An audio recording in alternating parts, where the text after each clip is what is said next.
Okay. I don't know what's going on here. All right, now we're recording. Let me share the screen again. If you notice I'm not recording, please let me know, because there are some students who will not be in the class and they'll try and watch the recording later. And once I share the screen, I don't usually have access to that. I think you can see it here. I don't have any icon that tells me I was not recording. I got to stop the screen. If I come down here, move that on the top. That's why I couldn't find it. That icon means it's being recorded. Gosh, we have 17 people participating. That's really well. Attendance is not required for these Zoom meetings. However, it's highly recommended. For one thing, you can ask questions directly and I can answer you directly. And then if it's not clear, you can say, can you explain that another way or whatever? And we can continue with it. Whereas the only way to ask questions if you view the video of the class is to send me an email. And that won't be obviously spontaneous, and there won't really be an easy way to communicate back and forth, but I can answer questions by email. And I was trying to show you this link goes to my website. It's a YouTube site.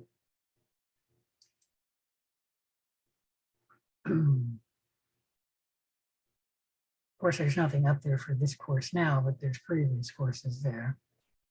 So we go to YouTube and there it is. So if you're not able to attend the meeting, hopefully I will record it and then I'll place it on YouTube. Now, as you notice, I said hopefully. Occasionally mistakes happen and the meeting doesn't get recorded. Obviously, if I forget to upload it, eventually I'll get it uploaded. You might need to remind me. The meeting won't be placed immediately up there because it needs to process. And that takes about 15 minutes. And then I've got to go in there and upload it to YouTube, and that takes less than 5 minutes. But the meetings will be on YouTube if you cannot attend the Zoom meetings live. There's the invite that obviously you all got because you're here. Sorry, I have a quick question. Does that count for both the lecture and the lab? Yes. Okay, thank you.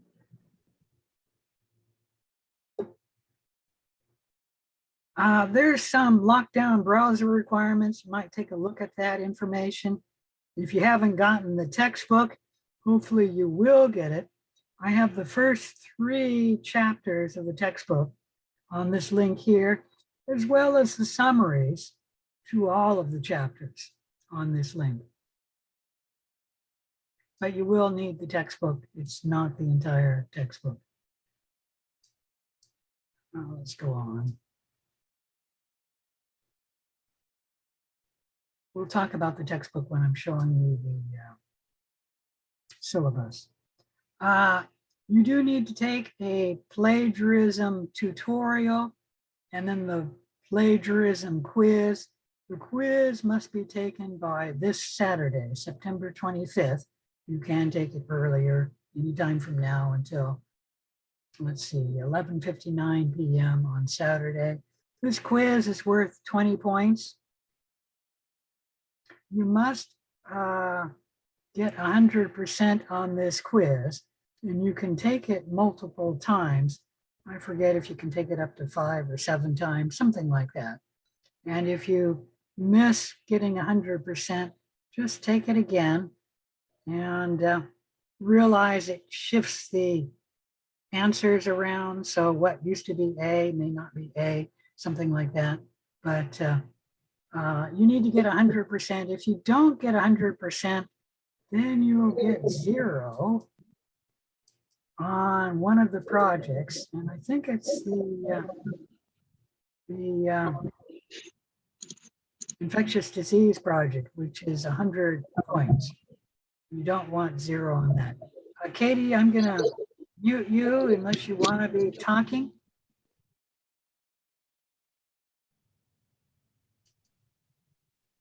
I have a quick question if you have a Uh-huh. minute.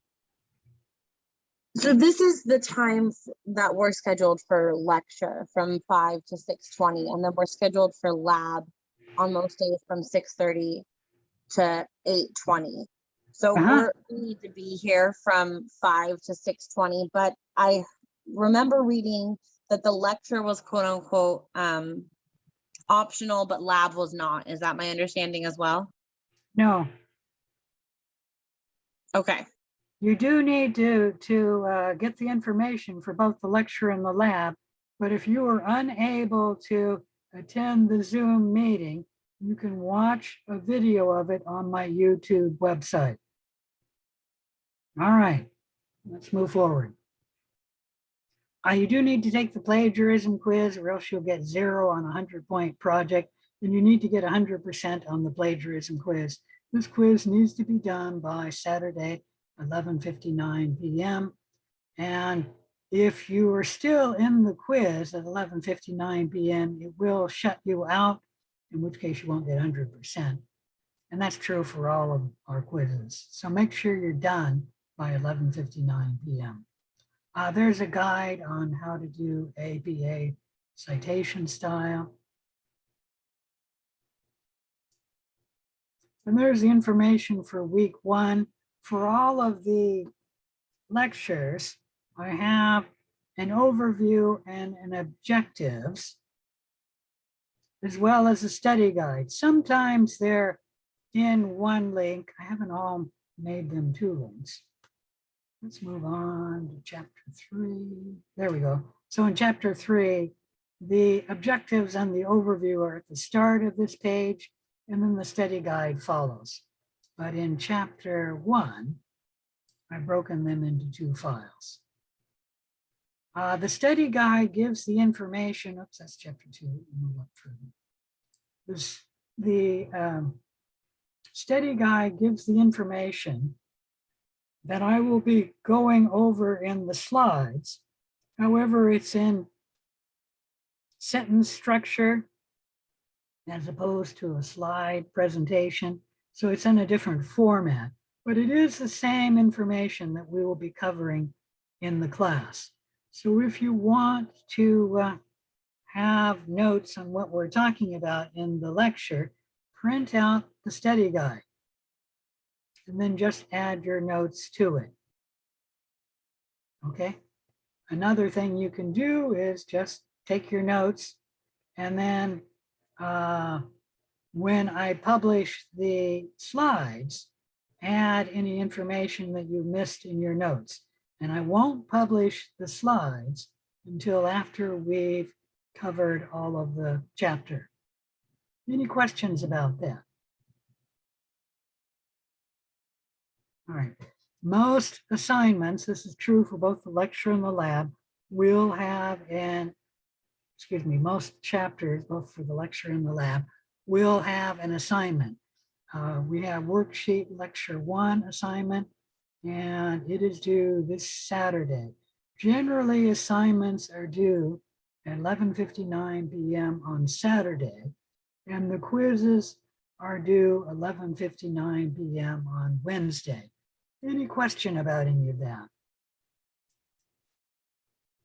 I think that's true of all assignments, except for maybe the last one. Because of finals, I might push that assignment up, but it's true of all other assignments. And all quizzes, unless there's a problem with, I don't know, the internet isn't working or Canvas isn't working, the quizzes are due 11:59 p.m. on Wednesday. And we'll talk a little bit more about the quizzes in a minute. For the worksheets for the lecture assignments, let me scroll this over here. You generally need to only answer 1 or 2 questions in the worksheet. So when you scroll down, there's the worksheet. Answer the questions in the order they are in the worksheet. So the first person who answers the question will answer number 1, and then just copy the question and then give your answer. Oh, somebody's already done that. Good job, those of you who've got started. And put that in your answer. So the point of the lecture assignments is you need to know this material, but it's supposed to be easy, and that is the questions will be very quickly that you can answer. It's only 1 or 2 questions usually. And everybody's going to be doing a portion of it. So somebody will do question number 1, somebody will do question number 2. And then when you, let's say you do question number 3, you know the answer to question number 3, you then get the answers for 1 and 2 from other students. Any question about that? To get the answers in a good format, it's probably a good idea to print this out or copy it in a Word document and then put your answers in the document or the printout. Because in this format, if you were to print it this way, it would not be very in a good format. Any question about that assignment? All right, let's close that and move on. This over here. I have some extra credit assignments, and there are 2 in week 1.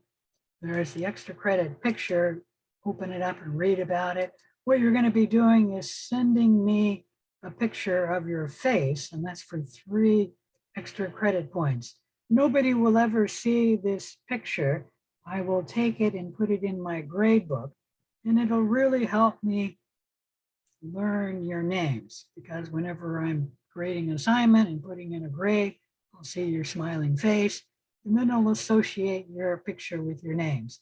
And this is a tool I've used to help me learn your names. Any question about that? And this is optional, it's extra credit if you don't like doing that. There's some students who don't like doing that. Here's another extra credit assignment. This is a study sheet. Come on, open up. It's worth 6 points.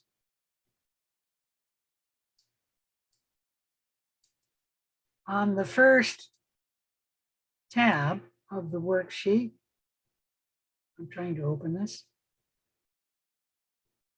Probably should have opened it from my computer, it'd be faster rather than from the internet. On the first tab of the worksheet, you put down your schedule, like when you're eating, when you're going to bed, when you're going to classes, if you're going to work, when you're going to work, etc. So use this worksheet and put your schedule. I'm only going to look at the schedule to make sure that on the second tab, which is the time you're studying for microbiology in week 1, that you're picking a good time. Meaning if you put it on the same time you're going to class, I'm going to say, no, that doesn't count. And if all of your study schedules are the same as week 1, that's all you need to do. If week 2 is different, put it on log 2. If week 3 is different, put it on log 3. And you can add more logs if you need to. Okay.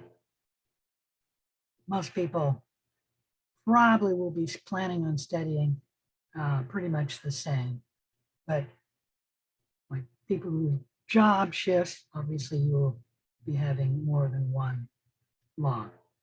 So on the first page, you're not putting down when you're studying. That's on the second tab and later tabs.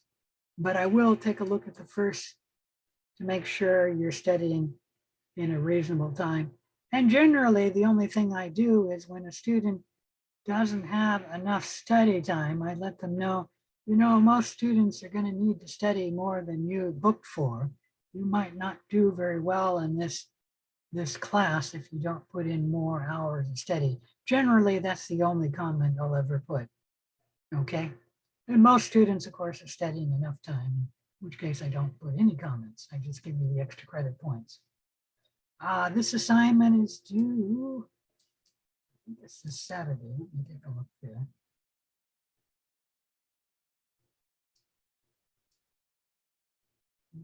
Let's see. Yep, September 25th. The picture I've got September 25th, although I let that slide a week. And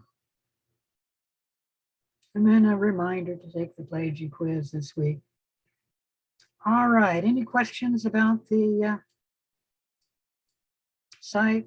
We have the lab as well. I'll talk about that in the lab. And there is a worksheet for each lab as well as a lab module, which is where you read the information for the lab. All right, any questions about the course so far, about Canvas, the lecture of the lab?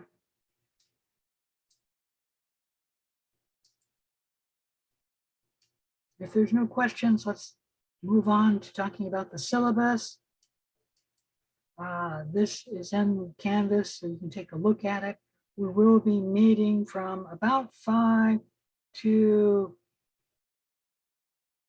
let's say, about 6:05 to 6:10. If I don't stop the class by 6:10, somebody please tell me it's 6:10, we need to stop the class, because if I don't stop the class early enough, the Zoom will not finish, what do they call that? Finish the lecture assignment. And then when I start the lab, it'll foul up the, what do you call it? The formatting of the recording of the lecture assignment. And I'd rather not do that because I've had real problems where it took me, I think it took me 2 weeks once to get it formatted and then post it online. So I don't want to do that. So between 6:05 and 6:10, if I'm not stopping, then somebody remind me it's time to stop the class so that we can stop the class and I'll have enough time to start the lecture at the lab at 6:30. Any question about that? Here's something, I don't have this in my syllabus, I should, although I can't really do that, put in an email address. I would prefer you use the Canvas email. I will, let's go to here, right in there. I will check that almost every day. I won't check it probably on Saturday and Sunday, but I will check it almost every day, the Canvas email. The clark.edu email, I will check it at least once a week and probably twice a week, but I won't do it more than that. So send me the email in Canvas for a quicker response. And you're not going to get a quick response if you send it to Clark, oops, wrong one again, clark.edu. Any question about that? Why do I do that? Well, I get a lot of junk mail in clark.edu. And so I only get student email and the Canvas email site. So that's why I prefer you use the Canvas email site. I do have an office, but I'm not going to be at campus this term. So unless an emergency comes up, I'm not planning to ever be on Clark campus this term. So if you want to contact me, please do it by email. Another way is just to talk to me. We can talk easily later in the lab or after class. And if you want it to be private, all we have to do is wait for all the other students to log off, or we can schedule a time to meet over Zoom. All right, so the syllabus tells you what your textbook should be, microbiology, an introduction by Tutora, Funk and Case. There's a couple of ways you can buy it. The cheapest way is to buy the custom edition made specifically for Clark. It only has the chapters that we cover, but you can get the full textbook. If you do get the full textbook, you should try and find it online somewhere. It'd be a little cheaper than buying from the bookstore. You can also buy an electronic copy of the book. There are some optional textbooks. The photographic atlas for a microbiology lab is very good for the lab. All right, there's two other optional textbooks. Please get to know our Canvas website. We have a lot of information on the Canvas website, including, remember, the first 3 copies of the chapters for our textbook. You should get to know the library course reserve. I'm not entirely certain how they work that online, but they do something. I don't know, maybe they send you a digital copy of something.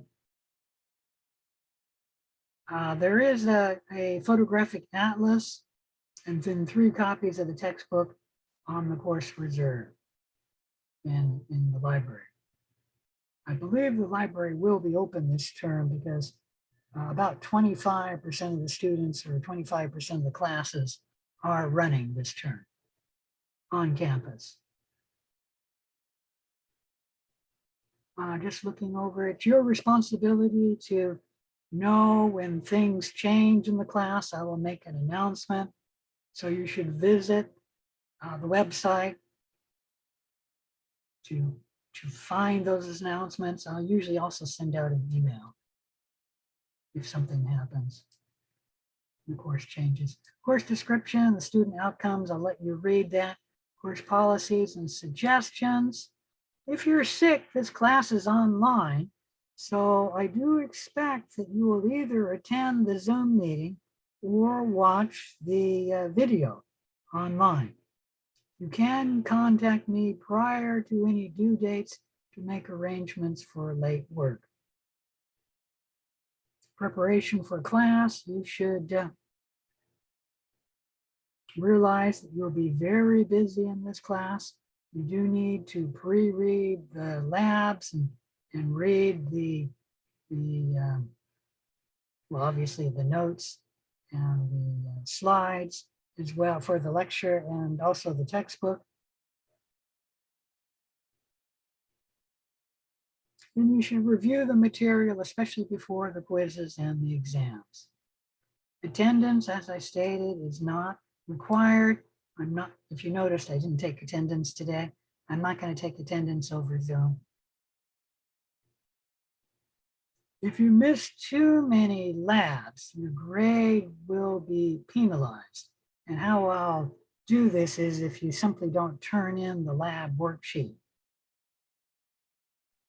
If we were here a few minutes late after you took attendance, when should I say, or should I just email you? I don't take attendance. Wearing So a for mask, today you can read about specifically- that. I didn't hear that. Was that a comment? Sorry, I just meant, I know that you said that you don't take going forward, but you did today. So does it matter that you took attendance today and I wasn't? I didn't there take for- attendance. I have Okay, not I'm taken sorry. attendance. Okay. Go ahead. Let's see now. I guess I should take attendance during the first week. Let me look at something here. I need to know who's in the class so I can drop some students. Where is that? I think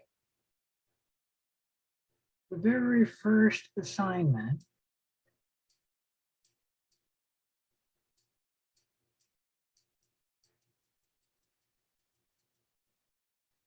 let me check on this.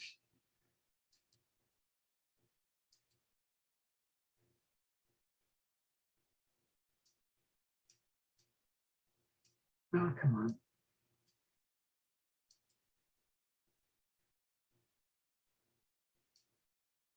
If I knew when September 25th was, that's Saturday. All right, I need to put that up earlier. Sorry, people. I'm going to make a change here. And that is I need to know who is in the class and who is not attending. And so you need to turn in this assignment by 8 a.m. on Friday so that I can record who is in the class. And then if someone doesn't turn in the assignment, I'm going to drop them from the class. Any questions about that? Which assignment is that? This Oh. is the first assignment, worksheet lecture 1. Okay, thank you. Let me put a note in here.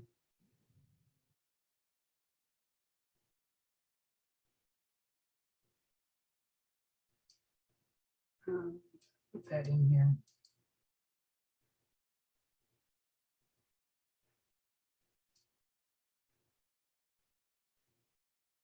Where is that? Oh, there it is.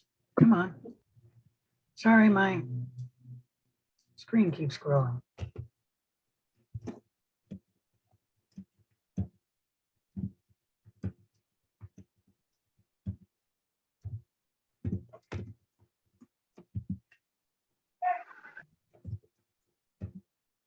Now you said that was worksheet 1, not worksheet 0.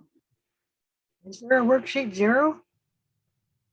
I know there is in the lab. Okay. Let me take a look here. No, I'm looking at lab, so you're probably right. I'm still trying to understand. Hold it.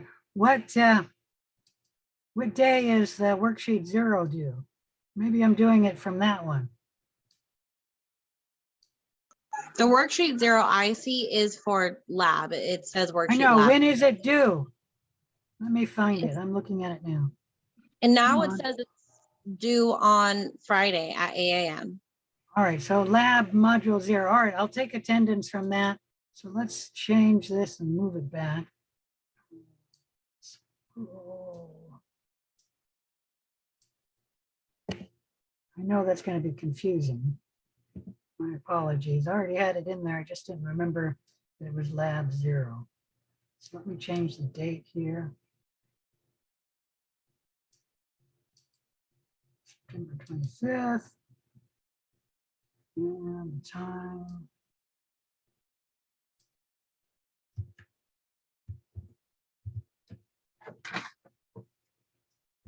Oops, lost my green screen. Well, I still have a background, so it's okay. All right, let's save this. All right, so people, worksheet for lecture 1 is due on Saturday, the normal time, but worksheet for lab 0 is due Friday at 8 a.m. And I'll take attendance for the students who are attending the class from the worksheet to lab 0. And if you're not attending the class or you don't submit lab module 00, you're going to be dropped from the class. Any question about that? Dr. Volp, I do have a question. I am one of the students that is waiting to be added into the class. So what happens if you drop the people from Friday and it's due on Friday? Do I still have a leverage to complete the assignments? I'm hoping that I can add you before Friday. I'm going to look and see after class today how many people are in the class. And if it's less than the maximum, I will add you. If Thank it you. never drops, I've already promised you that I will request an overload for this class. All right, thank you very much. All right. All right, I'm going to just go with that and close these down and let's move on. I shouldn't be doing things like this now anyways. All right, let's go on. Read about the student responsibilities and the instructor responsibilities. let me do state that all interactions, student to student, student to instructor, instructor to student, should be cordial, businesslike, and professional. This includes emails as well as conversations. Try to use non-confrontational, non-offensive language. Be respectful, even if you strongly disagree. I'm going to tell you that I hope to respond to your email within 48 hours if you submit it by Canvas. And obviously, if you submit it late on Friday, it'll be over 48 hours because I might not see it until Sunday. But that's the only time. I won't necessarily check Canvas email on Saturday and Sunday, but I will Monday through Friday. I will also try to have all assignments graded within a week of the due date. There are a couple of big assignments that do take me additional time. Well, we're just going to leave it as big assignments. Obviously, the lab report and there's two in the lab, the infectious disease project. But all other assignments, I'll try and get them graded within a week. Now, understand that in the lab, that's the first grading that I'll try and get done in the week. In the lab, if you don't have 100%, I will inform you what questions are wrong, and then I will up the due date, meaning change the due date, and you may resubmit your answers by the new due date, 400%. Now I do that in the lab because I feel the lab is an educational opportunity. It's also a lot more work getting the lab worksheet done than the lecture worksheet. But in the lecture worksheet, your answer is final, so make sure it is the correct answer. It's only 1 or 2 questions. And if you don't know the answer to that question, then look it up. And I did mention that answer the questions in the order they are in the worksheet, meaning if somebody has answered questions number 1, 2, and 3, the next question for you to answer is number 4. Don't skip and move and answer question number 10. Just a minute. If you do, I won't initially penalize you. I'll give you a warning, but in the future, I will penalize people who don't answer the questions in the correct order. If you don't answer the questions in the correct order, it's really difficult for students to figure out which question to answer. If you don't like the question, just wait and come back and somebody else will answer that question. All right, somebody had a question or a comment? Yes. So the situation actually happened on this most recent worksheet for the lecture one, where you said like, good job for us even like starting it now. Well, I actually was working on number 3 and it looks like the person above me, she posted number 3 5 minutes before I got a chance to post my number 3. So I didn't even know that she had posted number 3 when I posted it. So I mean, on this one, it's simple enough. I can just go through and post number 4 instead and change my stuff. But on ones that we are later in the quarter and that happens and there are a few minutes like that, do you still want us to redo it? Yes, if you are about to post your answer or after you posted your answer, take a look and see if anyone beat you to posting the answer. Because if somebody beat you to posting the answer, you will get 0 credit for an answer that you're just repeating. Okay? Good to know. Thank you. All right. Read about course withdrawal, late assignments. I will accept a late assignment. Generally in Canvas, if it is late, it'll be locked. So you'll have to email it to me. Okay, occasionally I can go in there and unlock it and then you can submit your answer. But if it's late and it's 1 day late, it'll be penalized 25%. Thereafter, it'll be penalized 50% until I return the assignment to the class, in which case I may no longer accept it. Now, in the lecture worksheets, I will always accept it because nobody else will be answering that question.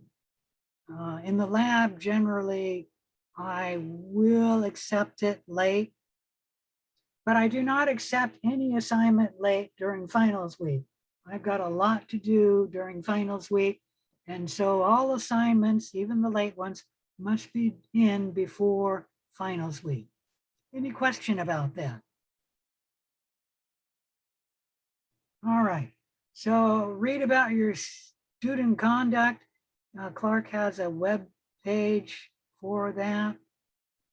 The only thing I want to talk about that is that,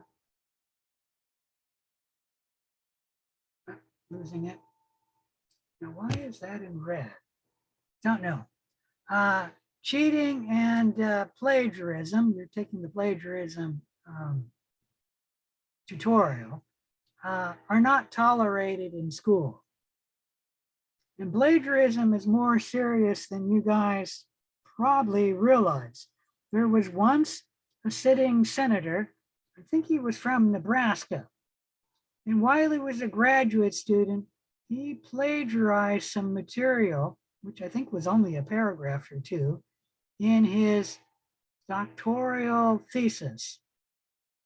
And somebody found it and published it, and he had to resign his Senate seat. So plagiarism really is not tolerated in school. Don't do it. You'll take the plagiarism tutorial. You should learn what that is. Generally, if you're taking an answer from somebody else, you have to put it, if it's more than 3 words, in quotes, and state where you got it from. Now that you can do, like, oh, I don't know, you're arguing something and you take it out of the book and you just copy it. You have to put it in quotes and then say tutora. There is one time when you are allowed to plagiarize, and that is if I ask you for a definition of a word, you may give the book's definition. You don't have to reword that. And you don't have to put it in quotes and say you got it from tutorial. Okay? That's the one exception. And that's because you're just defining a word. Okay? Any questions about that?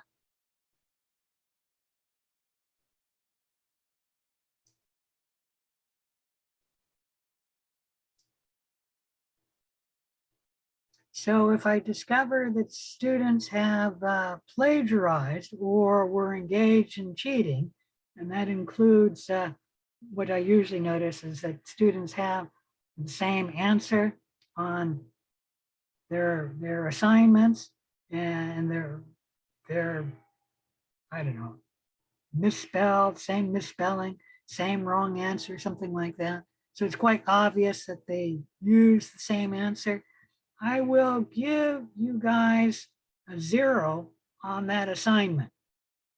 So don't cheat, don't plagiarize. And if you like your study buddy's answer, simply put it in quotes and say you got it from your study buddy. Okay, obviously give the name. All right, I'll let you read about reasonable accommodations for religions, reasons, and conscious reasons. If you make what do you call it, a class request about that, it has to be done in the first 2 weeks of the class. I'll read about the etiquette for Zoom. Essentially, if you don't follow the etiquette for Zoom, I will first mute you from the class, and then I will boot you. Yes, I can boot you from the Zoom class. I've never done that, and I hope not to do it. Read about the suggested study methods. You should be spending a lot of time studying for this class. Don't feel stressed out, but you will be working a lot in this class. Expect that this class will take about 14 hours of time outside of class, and then about 7 hours in class each week. And if you don't have the time to spend on this class this term, maybe you should consider taking the class in a term where you have the time to spend on it. Now that's for an average student. If you're a student that is very quick and very good and has a photographic memory, you'll take less time. But some students spend more time than this. And they have to spend more time than this. What did I want to say about that?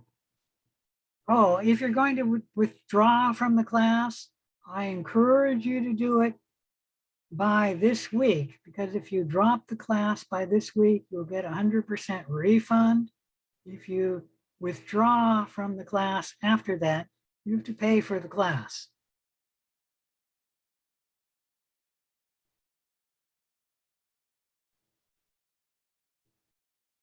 Here's some suggestions that will help you in studying effectively.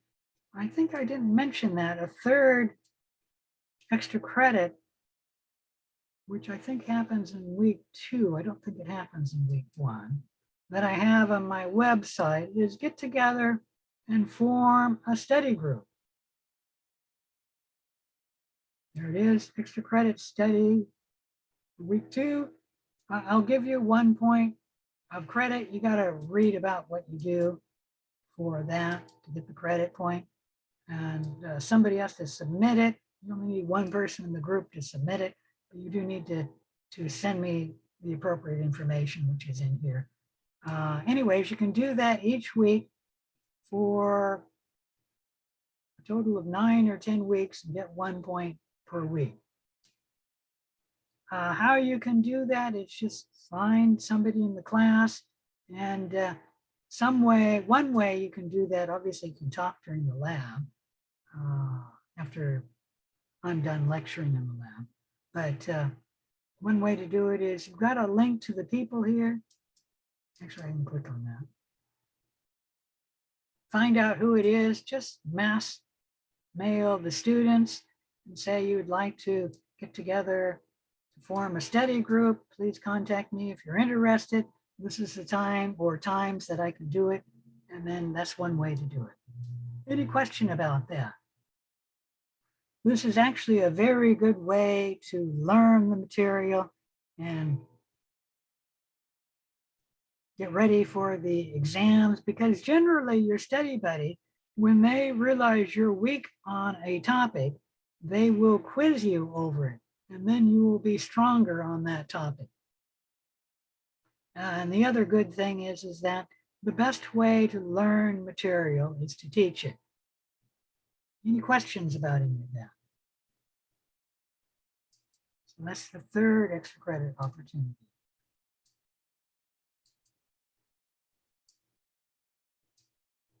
All right, so read through the suggested study methods. Something that I'm doing that helps students learn the material is I really want you to take notes, and I want you to add to my notes if you're printing my study guide. Then the reason for this is students learn best from their own notes. If I were to publish the slides and you were just to read the slides, you will learn less than half of the material than if you take your own notes. So please take your own notes. I encourage you to do that. And another reason why you learn better when you take your own notes is you're getting the information from hearing it, and then you're translating in your brain to write it.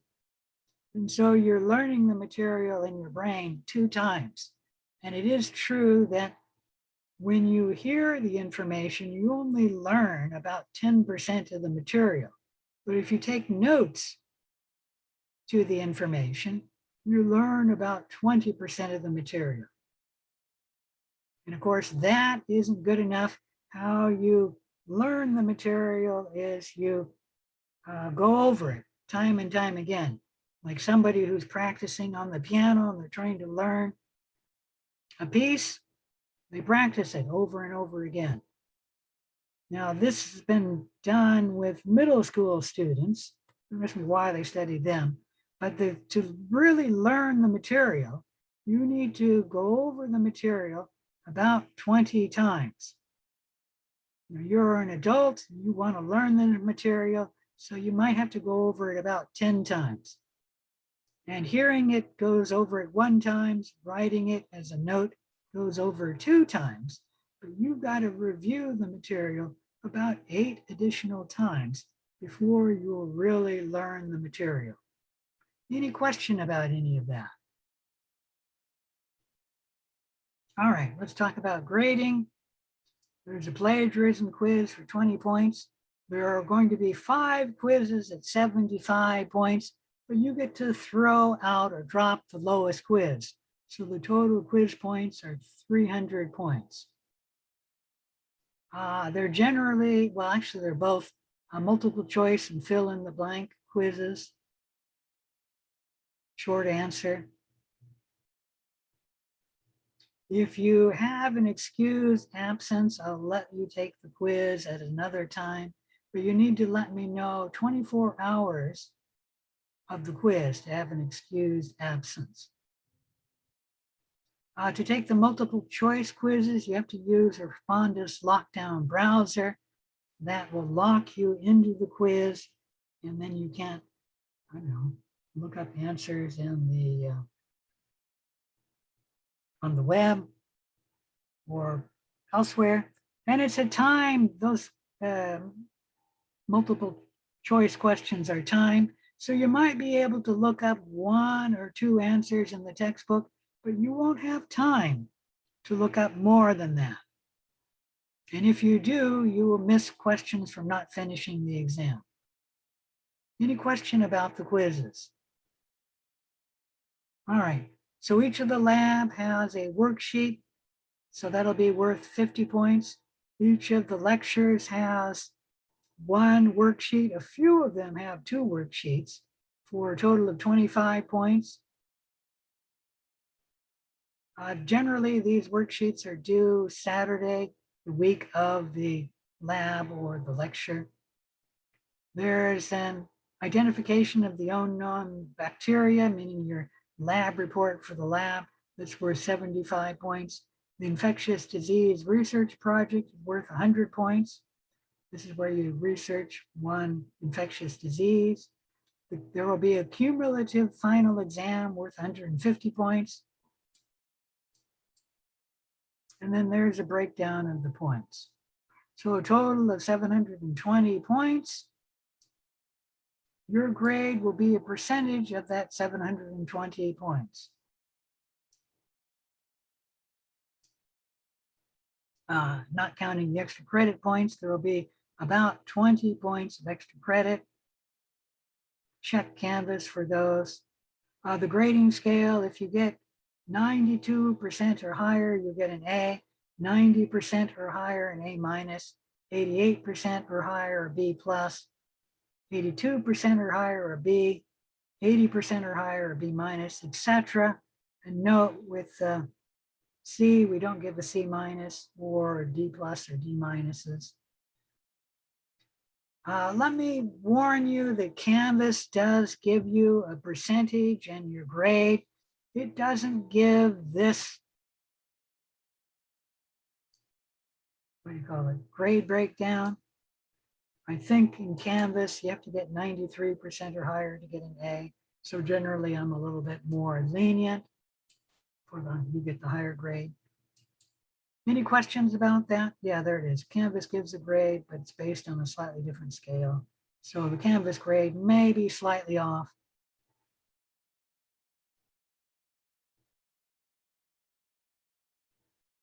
All right, any questions about any of that? I'll let you read about question review and written corrections. I'll let you read about microscope use in the virtual labs. You should look over the support for services for students at Clark. Like you can get free counseling, free health.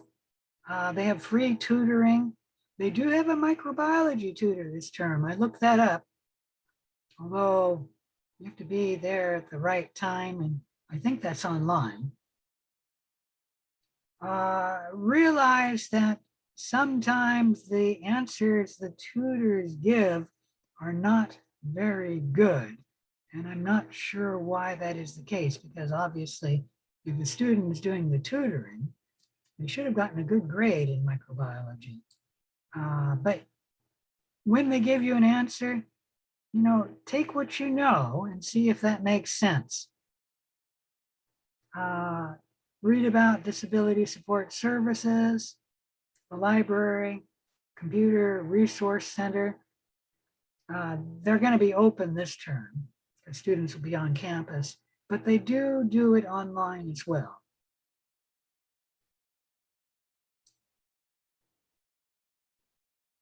Read about the non-discrimination policy, the school emergency procedures, safety information for students and physicians. This really won't be of concern to you because we won't be in the lab. We won't be really exposed to bacteria. The only thing we will be doing is I'll be sending you a number and we'll pretend it's a bacteria species, and then you'll try and identify it.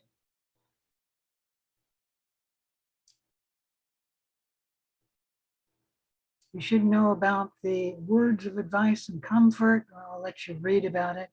And the lab safety rules. We'll talk about that in the lab.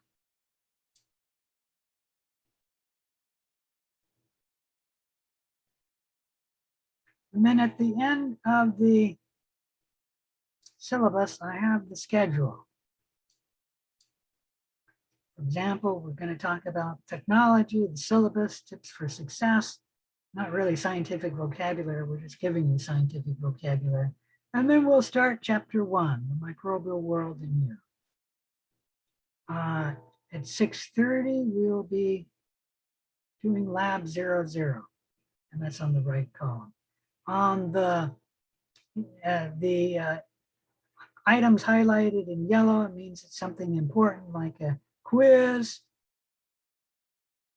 The blue, something special, like infectious disease paper due Saturday, November 6th. Oops, that broke. Okay, I'll have to look into that. All right, any questions about the syllabus? If not, let's start the lesson. The microbial world in you. Generally, I give a introductory slide talking about the microbial world in you. Here it is, where I give the major goals for the lesson and a rough, brief outline. So know the terms. Then we'll talk a little bit about the brief history of microbiology and go over the importance of microbes. Let's start talking about the importance of microbes. Here we're looking at the nitrogen cycle. Nitrogen can start in the atmosphere and it can be fixed by bacteria and archaea into organic compounds, which most of those organic compounds will decompose by bacteria, archaea, and fungi, breaking down the bacteria and the archaea. And then it'll be released as ammonia or ammonium, which can go into the soil and be taken up by plants and algae, but they don't really like ammonia and ammonium. The ammonia can be converted to nitrite by bacteria and archaea, and then bacteria can convert nitrites into nitrates. Green plants and algae really love nitrates, and that's one of the ingredients in fertilizers. And then the green plants make out of that nitrogen organic compounds. Most of that will decompose and go that way. Some of it can decompose and go this way. And obviously some of it can be taken up directly by the green plants again, meaning if the green plant makes a protein and the green plant dies, another green plant can directly pick up that protein and get the nitrogen that way. And then the nitrates can be converted by bacteria and archaea into nitrogen gas in the atmosphere, completing the nitrogen cycle. How important are microbes in our lives and with the planet? Well, when we look at the nitrogen cycle, all of the steps that are highlighted with red are done by a microbe. So obviously, the nitrogen cycle is happening largely because of microorganisms. And a microbe and a microorganism is the same thing. Any question about that? Important part is in the nitrogen cycle, there's only a few steps that do not use microbes, like green plants taking up ammonia from the soil. It doesn't use microbes. But converting it into nitrate does use microbes here, here, and then the green plant can take it up from the soil. All right, any questions about that? Microbes are also important in the making of soil. There are rock-eating microbes where they break down rocks to obtain their nutrients. And this can lead to the formation of soil. Now, this is not the main way that soil gets made. The main way is by erosion from the wind and the water. But microbes are important in making soil.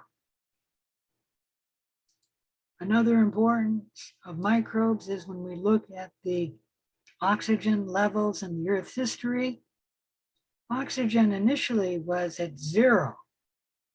And then right here, oxygen started accumulating in the atmosphere. And then it slowed. And then it sped up again.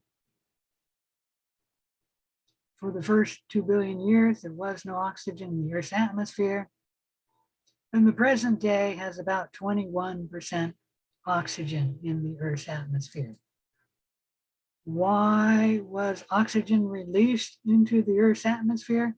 It's because microorganisms engaging in photosynthesis started releasing oxygen, which released it into the atmosphere.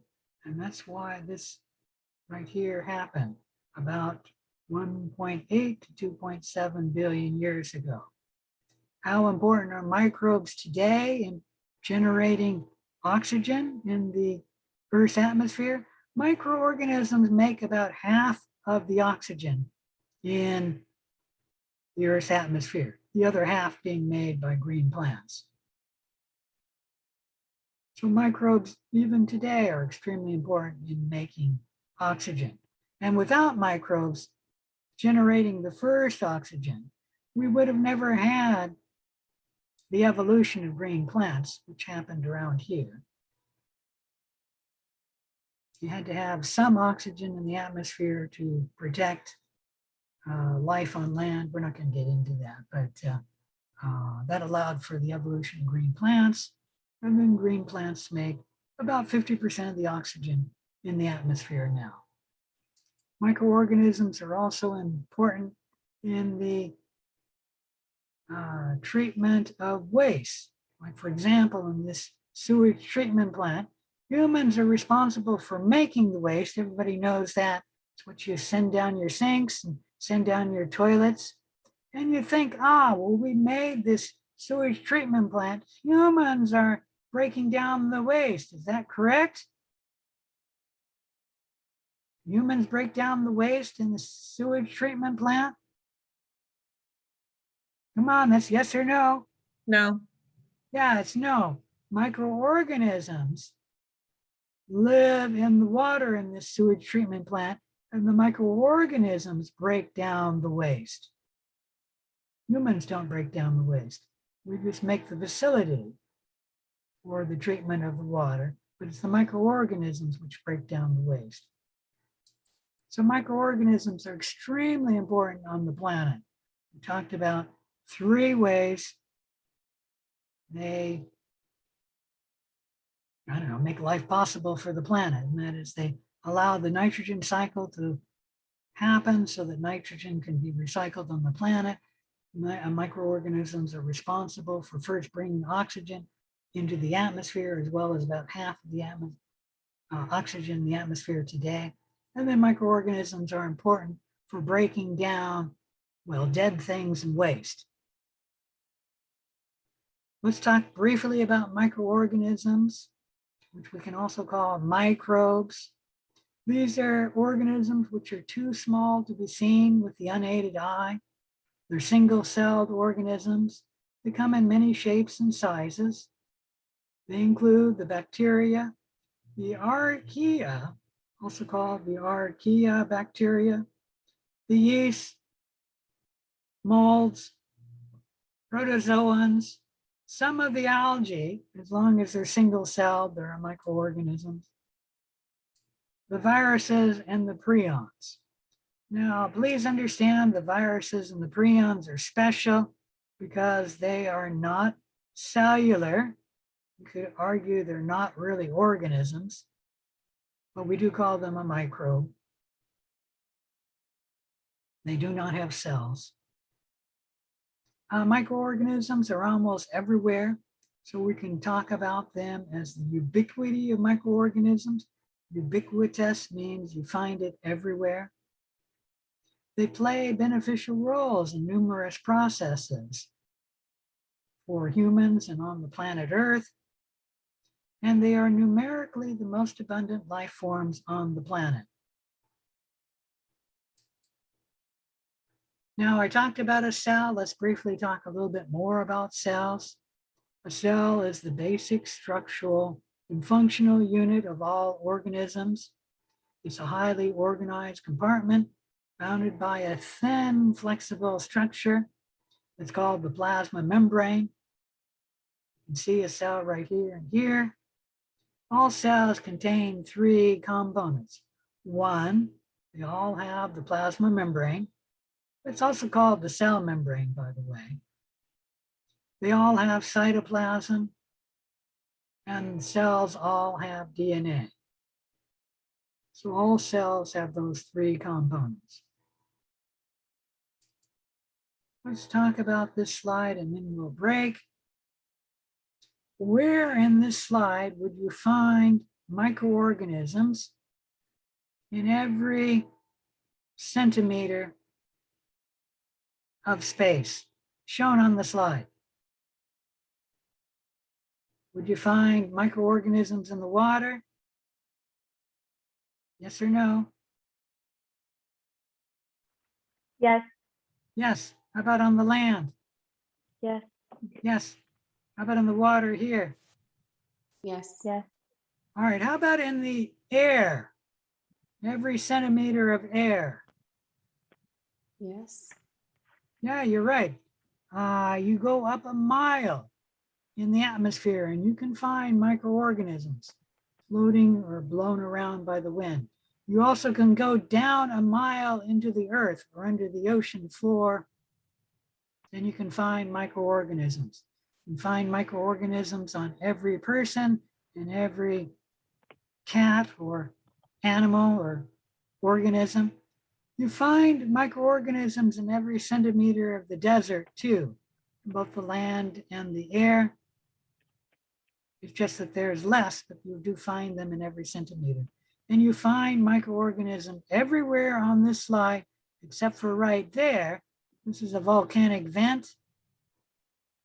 And this is way too hot for microorganisms. They'll die inside the volcanic vent. All right, any questions? If not, I'm going to end the lesson here, and I'll see you in the lab at 6:30.